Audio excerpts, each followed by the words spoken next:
কুষ্টিয়ায় নিয়ন্ত্রণহীন চালের বাজার, দফায় দফায় বাড়ছে দাম।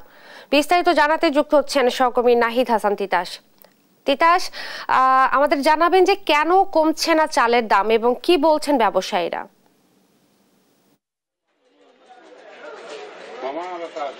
মনি, কুষ্টিয়ায় চালের বাজার একেবারেই নিয়ন্ত্রণহীন, অর্থাৎ কোনোভাবেই নিয়ন্ত্রণ করা যাচ্ছে না। সরকার চাল আমদানির পরে শুল্ক ছাড় দিয়েছে, এরপরে স্থানীয় প্রশাসন নিয়মিত বাজার মনিটরিং করছে, তারপরে দাম কমাতো দূরের কথা, দফায় দফায় কিন্তু চালের দাম বাড়ছেই।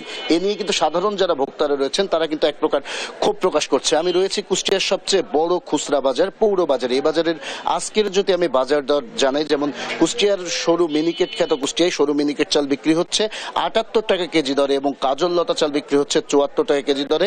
মোটা যে 28 চাল রয়েছে সেটিও বিক্রি হচ্ছে 60 টাকা কেজি দরে। অর্থাৎ আমরা বলতে পারি সর্বনিম্ন যেটাকে গরিবের চাল হিসেবে আমরা বলি, সেই মোটা 28 চালও বিক্রি হচ্ছে 60 টাকা কেজি দরে। 60 টাকা কেজির নিচে কিন্তু কোনো চালের দাম নেই। এ বিষয়ে যারা খুচরা বিক্রেতা রয়েছে আমি তাদের সাথে কথা বলেছি। খুচরা বিক্রেতারা যেটি বলছে, আসলে এখানে তাদের করার কিছু নেই, কারণ তারা মিলগেট থেকে যে দামে চাল কিনেন তার থেকে 2 টাকা লাভ রেখে কিন্তু চালের দাম চাল বাজারে বিক্রি করেন। তারা বলছেন যে মিলগেটে যতদিন না পর্যন্ত চালের দাম কমবে ততদিন পর্যন্ত চালের দাম কমা কোনো সম্ভাবনা নেই। এদিকে তারা আরেকটি আশঙ্কার যে কথা বলছেন, যে যত ধরনের পদক্ষেপই নেওয়া হোক না কেন চালের দাম কিন্তু কমার কোনো সম্ভাবনা নেই। তারা বলছে যে আগামী 2 মাসে চালের দাম কমার তো কোনো সম্ভাবনা নেই, বরঞ্চ বাড়বে। তারা কিন্তু এক প্রকার মিল মালিকদের বিরুদ্ধে অভিযোগ করছে, বলছে কিছু কিছু যে বড় বড় কুষ্টিয়ার খাজানগরের যে মিল মালিক রয়েছে তারা কিন্তু এক প্রকার এই চালের বাজারটিকে জিম্মি করে রাখছে, অর্থাৎ তারা কিন্তু এই চালের দাম দফায় দফায় বাড়িয়ে দিচ্ছেন, যার ফলে কিন্তু চালের বাজারের যে অস্থিরতা সেটা কোনোভাবেই নিয়ন্ত্রণ করা যাচ্ছে না, চালের দাম বেড়েই যাচ্ছে।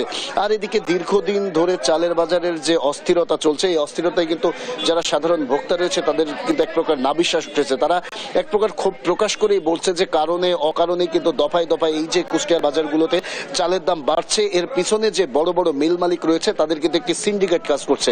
যতদিন না পর্যন্ত সরকার এই বড় বড় মিল মালিকদের এই সিন্ডিকেট না ভাঙতে পারবে ততদিন পর্যন্ত কিন্তু চালের বাজার কোনোভাবেই নিয়ন্ত্রণ করা যাবে না। আমরা দেখছি দীর্ঘদিন ধরেই কিন্তু কুষ্টিয়ার যে চালের বাজারের যে অস্থিরতা সেটা কিন্তু চলছেই, অর্থাৎ কমাতো দূরের কথা বাড়ছেই। সরকার নানামুখী পদক্ষেপ নিচ্ছে কিন্তু তারপরেও কিন্তু কোনো পদক্ষেপ কাজে আসছে না। আপনাকে একটু পরিসংখ্যান জানিয়ে রাখতে চাই যে গত 1 মাসে কিন্তু কুষ্টিয়ার বাজারগুলোতে প্রায় কয়েক দফা, অর্থাৎ 3 থেকে 4 দফা চালের দাম বেড়েছে, যেটা কেজিতে 4 থেকে 6 টাকা পর্যন্ত চালের দাম বেড়েছে। আর গত 2 সপ্তাহের যদি আমি তথ্য জানাই, গত 2 সপ্তাহে কিন্তু 2 থেকে 4 টাকা পর্যন্ত কেজিতে সব ধরনের চালের দাম বেড়েছে। এ বিষয়ে আমি যারা বড় বড় মিল মালিক রয়েছে আমি তাদের সাথে কথা বলেছি। মিল মালিকদের কিন্তু বরাবরের মতোই একই ধরনের তারা অজুহাত দেখাচ্ছেন, যে তারা বলছেন যে ধানের দাম বেশি, যার কারণে তাদের উৎপাদন খরচ বেশি পড়ে যাচ্ছে, যে কারণে কিন্তু কোনোভাবে চালের দাম তারা কমাতে পারছে না।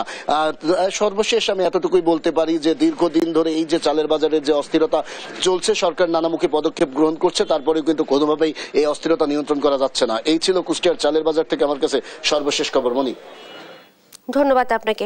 কুষ্টিয়া থেকে চালের বাজার পরিস্থিতি নিয়ে বলছিলেন সহকর্মী নাহিদ হাসান তিতাস।